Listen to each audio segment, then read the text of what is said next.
दो दिग्गज नेता आपस में एक दूसरे से अनजान क्यों बने हुए हैं? जिस राजा भैया को अखिलेश ने मंत्री बनाया, अब उनके ही प्रतापगढ़ में पहचानने से इनकार क्यों कर रहे हैं? पहले सुनिए जरा। राजा भैया से नाराजगी क्यों है आप? ये कौन है? किनका नाम ले रहे हो आप? कौन ले नाम ले रहे हो? ये कौन है? कौन है ये? कौन है?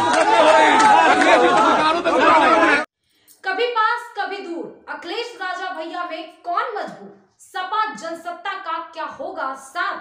22 में अखिलेश का कैसे होगा बेड़ा पार?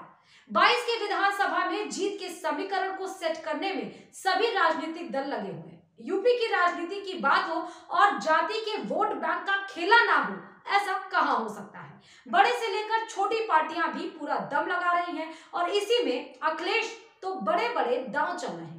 कभी साइकिल यात्रा करके, कभी विजय रथ यात्रा निकाल देते। जीत के लिए ब्राह्मणों को भी सेट कर रहे हैं और इसी के लिए अखिलेश फूंक फूंक कर कदम रख रहे हैं। 22 के चुनाव में सपा किसी भी बड़ी पार्टियों के साथ गठबंधन नहीं करेगी और छोटे दलों के साथ दाल पकाने की शुरुआत कर चुकी है। संजय चौहान की जनवादी पार्टी के साथ 1% नोनिया जाति को साधने के लिए गठबंधन किया। ओम प्रकाश राजभर से 4% राजभर वोट को साधने के लिए गठबंधन किया। केशव देव मौर्य के साथ गठबंधन कर 5% मौर्य जाति को साधने की कोशिश की जा रही है। जैन चौधरी के आरएलडी से गठबंधन कर 4% जाट को हासिल कर सियासी दीवार को तोड़ने के लिए कसरत कर रहे हैं अखिलेश यादव। पर सपा सरकार में कैबिनेट मंत्री रह चुके रघुराज प्रताप सिंह उर्फ राजा भैया से आखिर अखिलेश इतने क्यों खफा है, जो जनसत्ता के साथ गठबंधन नहीं करने को तैयार है?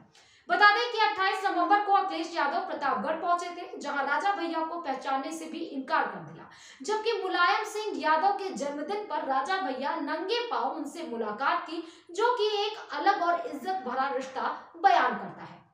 होती रहती थी, कोविड के कारण उसमें व्यतिक्रम नहीं हो सकती और हर जन्मदिन पे हमेशा आते रहते। इस बार जन्मदिन के दिन हम बाहर नहीं सकते, तो प्रणाम करने, अपनी शुभकामनाएं देने आए, इसमें कोई और निहितार्थ नहीं कर। सर इस बार कुछ और खास है, क्योंकि सर सामने चुनाव है, सर कुछ बातचीत हुई सर? चुनाव अलग से बोला जाएगा जब। धन्यवाद। प्रतापगढ़ की कुंडा सीट से लगातार 7 बार से विधायक रहे राजा भैया पहली बार बीजेपी के समर्थन से चुनाव जीते।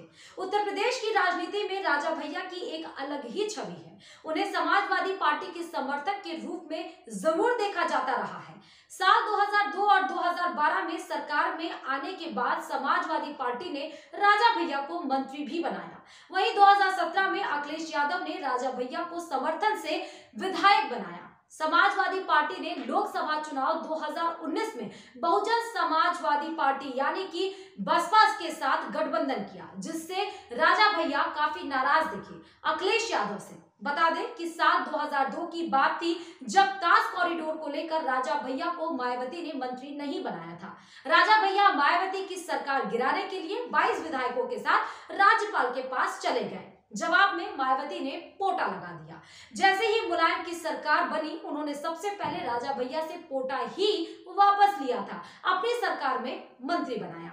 यह सिलसिला अखिलेश सरकार तक चला, लेकिन जियाउल हक कांड के बाद दूरियां बनने लगी और दूरी तब बढ़ गई जब राजा भैया की कट्टर दुश्मन मायावती से अखिलेश ने गठबंधन कर लिया। अखिलेश यादव के साथ उसी समय से राजा भैया के रिश्ते खराब होने शुरू हो चुके थे। गठबंधन के बाद राज्यसभा चुनाव 23 मार्च 2018 के दौरान दोनों नेताओं के रिश्तों में कड़वाहट घुल गई, क्योंकि ये दिन यूपी की सियासत का एक गर्मा गर्म दिन था। यूपी में राज्यसभा की 10 सीटों पर फैसला होना था और इसमें ही राजा भैया और उनके समर्थक एमएलए का वोट मिलना बहुत जरूरी था। अखिलेश चाहते थे कि राजा भैया गठबंधन के तहत राज्यसभा चुनाव में बसपा प्रत्याशी को वोट दें, लेकिन उन्होंने मायावती के खिलाफ भाजपा प्रत्याशी को वोट दे दिया। राजा भैया इस आधार पर भाजपा उम्मीदवार को वोट दिए कि अगर सपा को वोट दिया तो उनकी कट्टर विरोधी मायावती को मदद मिलेगी, क्योंकि सपा बसपा के उम्मीदवार का समर्थन कर रही थी।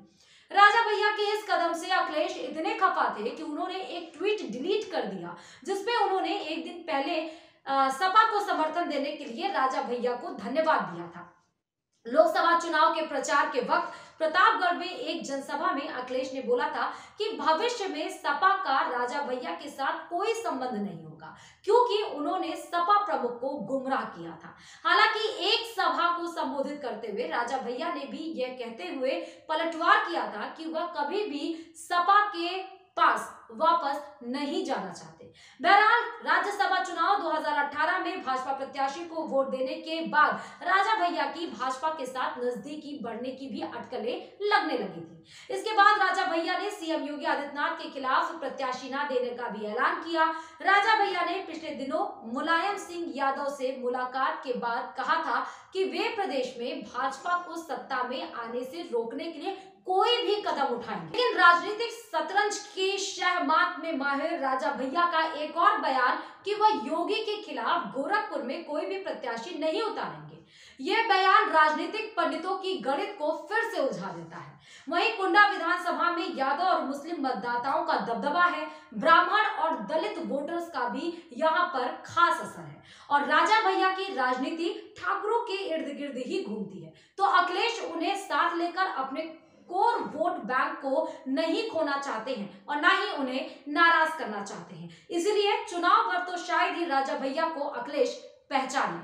किसी और खबर के साथ आप सबके बीच हाजिर होंगे। देखते रहिए कारो न्यूज।